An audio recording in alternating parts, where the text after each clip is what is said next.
আজকের ভিডিওতে আপনাদেরকে দেখাবো যে কিভাবে আপনারা বিকাশ মার্চেন্ট অ্যাকাউন্ট ব্যবহার করতে পারবেন।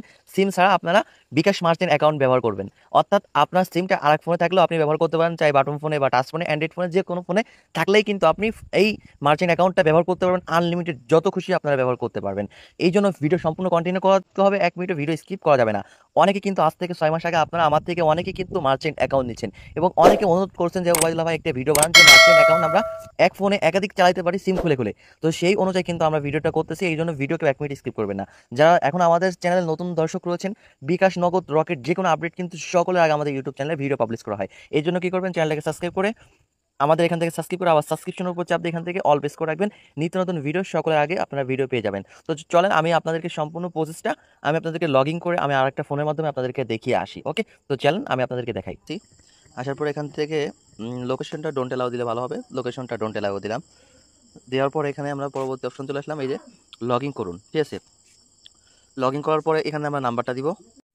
এই যে দেখেন নাম্বারটা পেস্ট করে দিলাম। এই যে পরবর্তী ধাপে যান, পরবর্তী ধাপে ক্লিক করবো। এখান থেকে সিম অন সিলেক্ট করে দিব। এরপর আবার এখান থেকে আমরা পরবর্তী যে ধাপ আছে এই ধাপে আমরা ক্লিক করব।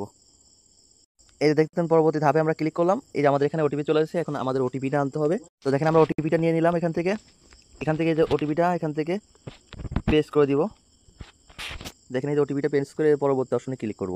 দেখেন এই যে আমরা কিন্তু সম্পূর্ণ আপনাদেরকে লাইভ প্রসেসটা প্রমাণ সহ দেখিয়েছি। এখন আমরা পিনটা দিয়ে আমরা অ্যাকাউন্টের ভিতরে প্রবেশ করব। তো দেখেন এই যে নিশ্চিত করুন, আমরা নিশ্চিত করুনের উপর ক্লিক করলাম। ঠিক আছে, এখান থেকে আবার নিশ্চিত করুন, এই যে শুরু করুন। আমরা এখানে দেখেন আমরা এই যে আমাদের অ্যাকাউন্টের মধ্যে প্রবেশ করলাম। দেখেন এই যে আমাদের ব্যালেন্সটা এখান থেকে দেখতে পারবো, সব কিছু এখান থেকে কিন্তু আমরা এখান থেকে দেখতে পারবো। এই যে দেখেন আমার এখানে 1 টাকা 74 পয়সা রয়েছে। এখান থেকে সেন্ড মানি করতে পারবো, ক্যাশ আউট করতে পারবো, সব কিছু আমরা কিন্তু করতে পারবো। এখন আমি আপনাদেরকে দেখাই আমার যে নাম্বারটা আমরা আর কি মার্চেন্টটা করছি। তো দেখেন আমি যে আবার ব্যাকে অপশন চলে আসলাম। এই যে দেখেন আমাদের নাম্বারটা দেখেন, এখন আমাদের এই নাম্বারটা আছে কিনা। লাস্টে 62 362। আমি আপনাদেরকে সম্পূর্ণ প্রসেসটা আমি দেখাই। আমার ফোনে কিন্তু এই নাম্বারটা নাই। দেখেন আমার এখানে একটা গ্রামীণ নাম্বার আছে আর একটা রবি নাম্বার আছে। তো আপনারা কিন্তু দেখতে পাচ্ছেন একটা রবি নাম্বার আর একটা গ্রামীণ নাম্বার 53, আর একটা হল কিন্তু লাস্টে হল 41 700 141। দুইটা নাম্বারই কিন্তু আপনারা দেখতে পাচ্ছেন। তো সম্পূর্ণ প্রসেসটা আপনাদেরকে আমি দেখানোর চেষ্টা করলাম এবং বোঝানোর চেষ্টা করলাম।